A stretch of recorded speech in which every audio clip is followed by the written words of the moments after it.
Michael Nugent is my name. I'm chairperson of Atheist Ireland. We're an advocacy group we promote atheism and reason and ethical secularism. And most of our work in practice is on secularism, is on separation of church and state. David Quinn is the director of the Iona Institute and also a journalist. David and I have very different views. They have very different worldviews. David is a Catholic, I'm an atheist. David would be closer to conservative than I would be on most issues. Obviously he's liberal. On some issues I'm a liberal. I'm much more of a secularist, obviously, than David is. So we disagree on so many issues, and we're commonly in the Republic of Ireland we're almost the caricature that the media use when they want to debate between atheists and religious people. And because of that, a lot of people think that we don't get on. And whereas the opposite is the case. You know, we have very fundamentally different worldviews, but we respect each other as individuals. We respect each other's right to hold contrary beliefs to ours. And when we disagree, we try to disagree based on the content of our disagreements rather than on the name calling or shouting at people, which seems to be increasingly common these days. Now, in both the Republic of Ireland and Northern Ireland, over my lifetime, we've had a Catholic authoritarianism in the Republic of Ireland and a Protestant authoritarianism in Northern Ireland. And there were two things wrong with both of those from my perspective. One is what their beliefs were. But more importantly, I disagree with their methods. I disagree with the fact that they were imposing their beliefs on the minorities within their respective societies. And I'm very anxious now that, particularly in the Republic, now that there is a fairly secular majority in the Republic of Ireland. We've had 3 referendums recently. One on marriage equality for same-sex couples, one on removing the ban on abortion, and one on removing the ban on blasphemy. And we've won those by pretty comfortable margins, by about a 2-to-1 margin on each of those referendums. So there's pretty much a pattern there of a majority now for secular liberal approaches to those type of issues in the Republic of Ireland. But I think it's very important that we don't, because of that, replicate the Catholic authoritarianism that we had in the past with a new secular authoritarianism. I think it's important that we recognise that the fact that we have a 2-to-1 majority in those issues in the Republic means that 1 in 3 people don't agree with that. And it's simply not the case that 1 in 3 people in the Republic of Ireland are bad people. And it's simply not the case that their views should be silenced the same way that our views were silenced in the past. So that's the first point I want to make, is that whoever is in the majority in any society should enable the minorities to articulate their views reasonably and have freedom of expression without being repressed or silenced. As Michael says, we've debated on so many programmes down the years. But over the years, as we've debated church and state, or the future of faith-based schools, or the various referendums that Michael was talking about, we never ever had big fights on these programmes. They never got bitter, they never got personal. We'd meet for a chat afterwards, maybe go for a drink, talk about football, and so on. So to me, that's a kind of very essential element of living in a civil society. Because you can't have a civil society in which you don't like people you disagree with, because you are always going to find people you disagree with. And if your tendency is to try and empty the public space of people you disagree with, well, then I think you're going to have a society that's kind of running into big problems.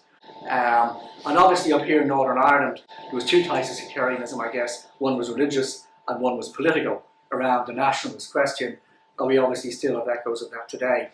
So you can see how tribalism and polarisation can go completely out of hand. I don't think we're on that path at the moment in the South, and hopefully not in the rest of the Western world, but you never know. And that's why you do have to consciously expand the space for what we'll call civil disagreement. The second point is the impact of the internet on dialogue over the last few decades. Now, I was really optimistic about the internet when I first found out about it, which would have been in the mid-1990s. So I was really optimistic about, this will be the end of media gatekeepers.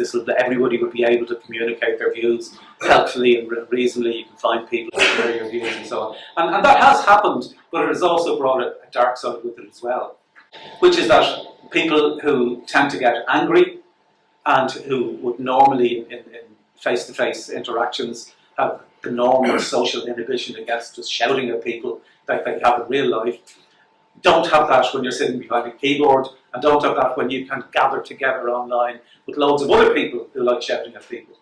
And then on top of that, the social media companies, because they want to keep people on their sites, they will encourage the interactions and posts and shares and likes and retweets that get most interaction.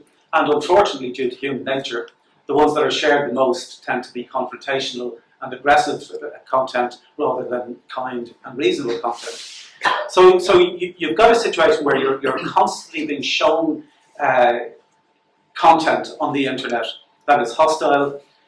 There's tests that show that when you get likes and retweets and shares on your content on social media, you get like a dopamine hit that's almost like winning on a slot machine. So one of the things that we need to do is to try to counter that.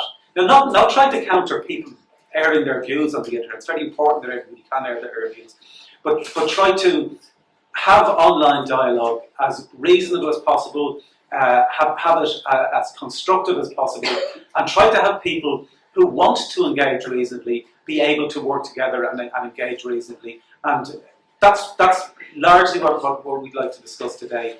We don't want to discuss in detail today the content of our disagreements. We can do that in the pub afterwards if anybody wants that. I'm happy to spend all afternoon before watching John Otway tonight, talking about the content of disagreements. But what we want to discuss today is just how do we communicate more kindly, more compassionately, more empathetically, with fairness and justice. A writer who's really interesting on this stuff is an American academic and social psychologist called Jonathan Haidt. Have any of you heard of him? Yeah, so Haidt. And probably his breakout book, which was written about 10 years ago, is called The Righteous Mind. Haidt is basically a kind of what I would call a moderate liberal. So he'd be pro-choice, he'd be pro-gay marriage. I think he's an atheist, but he's not militant on anything. But one of the things he did in The Righteous Mind was to try and work out, okay, where are people coming from? What are their fundamental moral motivations? So we developed this theory called, I think, moral foundation theory.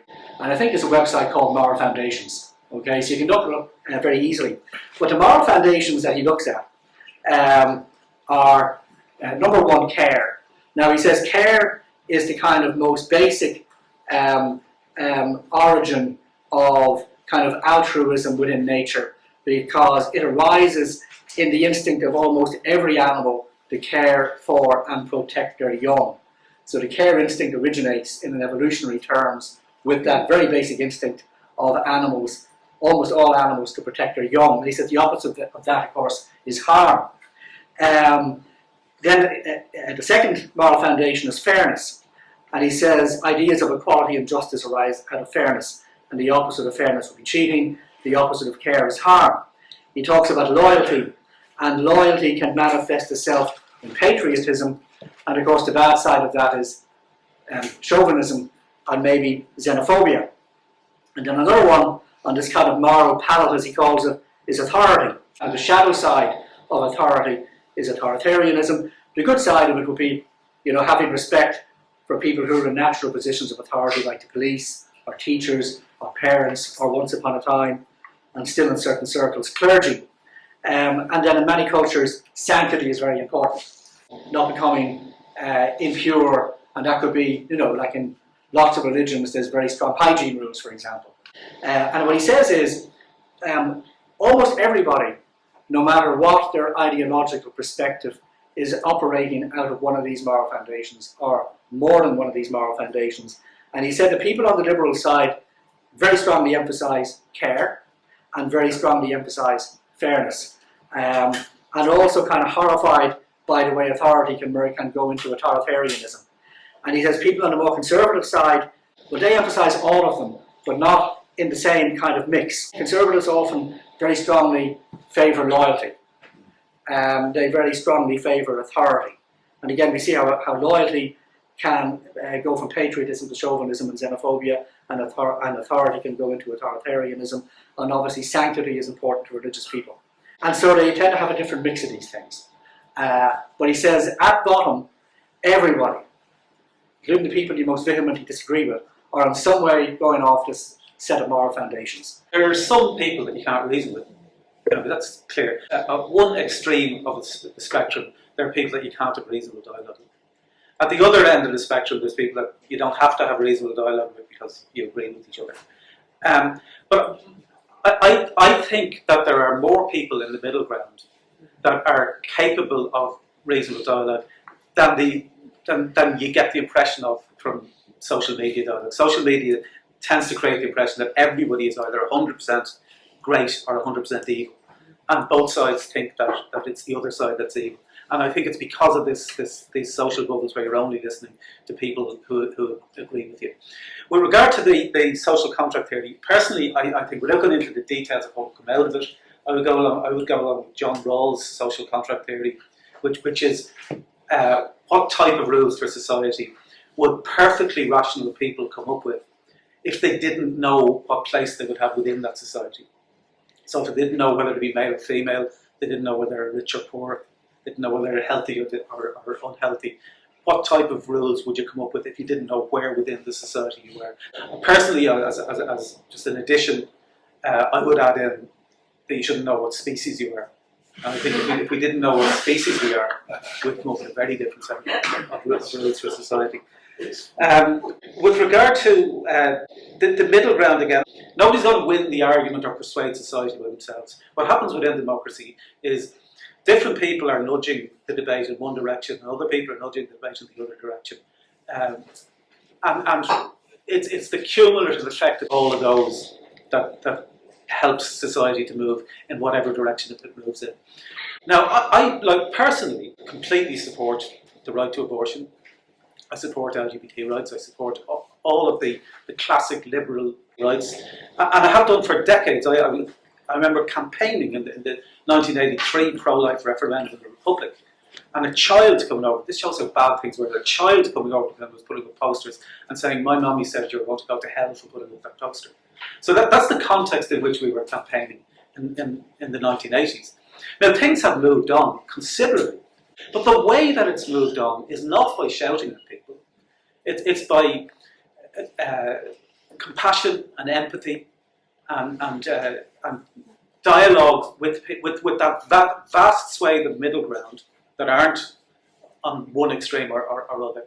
And particularly if we go back to the recent referendums, the abortion referendum and the marriage equality referendum in particular, they were won on explicitly conscious campaigns of soft campaigning, and that proved to be a more successful way of shifting the political position than just shouting at people saying you're a bigot because you're opposing our rights. Now, Michael has mentioned social media. I definitely think social media is a huge part of this. It seems to have made everything worse, basically, because you do get rewards for being nasty on social media, and you do get more hits when you're nasty on social media. And what happens then is you like somebody who says something nasty, and then your algorithms keep suggesting more stuff like that to you. Okay, and this is happening on both sides, and it's having a really corrosive effect. And this again is different from putting up something that's making a substantive point, and it could be a substantive point that Michael might make that I profoundly disagree with, and I might make a point that he profoundly disagrees with, but it's not getting personal, and it's not getting nasty. So social media as well, it puts us into silos, because you end up seeing only the things you agree with the most, and you can disappear into these subcultures where you literally insulate yourself from viewpoints you disagree with, and you also see in your silo only condemnations of the point of view you don't agree with. So it all becomes tremendously self-reinforcing and tremendously polarizing. So I think one of the most important things you can do is to read widely, including reading people that you don't agree with and might send you up the wall and down again, because you have absolutely no hope of understanding, contrary points of view unless you read those contrary points of view. Rule number one about disagreeing respectfully is don't get personal. All right, so don't end up firing personalized insults at the other person, because that's obviously a recipe for disaster, really. Also, a key thing, don't take disagreement personally. So a person disagrees with you on something, they're not having to go with you. I mean, it could be just disagreement on a substantive issue like religion, like atheism, like abortion. Don't take it personally when somebody disagrees with you, all right? Because this leads to the creation of safe spaces where anything that I disagree with, I find personally offensive, and therefore want to live in a world where I never hear points of view that I disagree with. Related to the don't get personal is don't demonise. So don't go demonising the people you disagree with.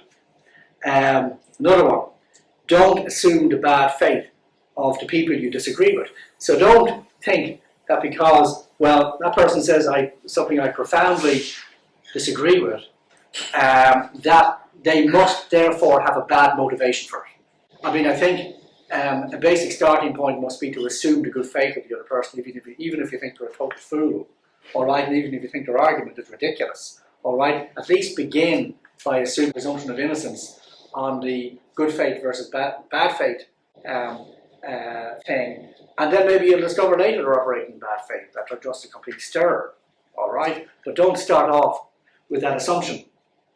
And then the final thing I'd say is meet people you don't agree with. All right, go out for a drink with them. That's myself. Michael do. Actually, a lot of the time, what we're talking about is maybe what's going on in the news, and it mightn't be anything to do with what we were on discussing. Michael is a Leeds fan, so we might get talking about Leeds. But we'd also get talking quite a lot about, and this is the genesis of this, the fact that there is such an incredible amount of polarisation out there, and what can be done about that? And what can be done to get people who disagree with each other into the same room without falling out, and then that those same people, having disagreed very strongly about very important issues without falling out, then go for a drink afterwards and discover the other side don't have horns. You see, the way sectarianism develops is when you decide, I'm not going to have anything to do with that person. And the less you have to do with people who don't agree with you, the easier it is to dehumanize them and to demonize them. And then you disappear into your ghettos. Atheist Ireland works on the basis of human rights. We go to the United Nations, we've got special consultative status at the United Nations, and when we go over there, we regularly have to meet with people who have completely different views than us. And we're not going to get anywhere with just shouting at them or calling them names.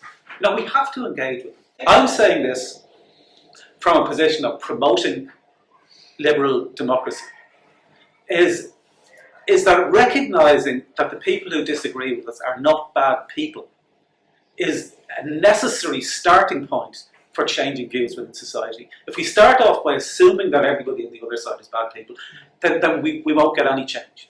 And by and large, most people on most issues are good people, promoting what they believe is right from the basis of their morality, from the basis of what they grew up to be taught is right, from the basis of their interaction, often in the context of religion will influence it.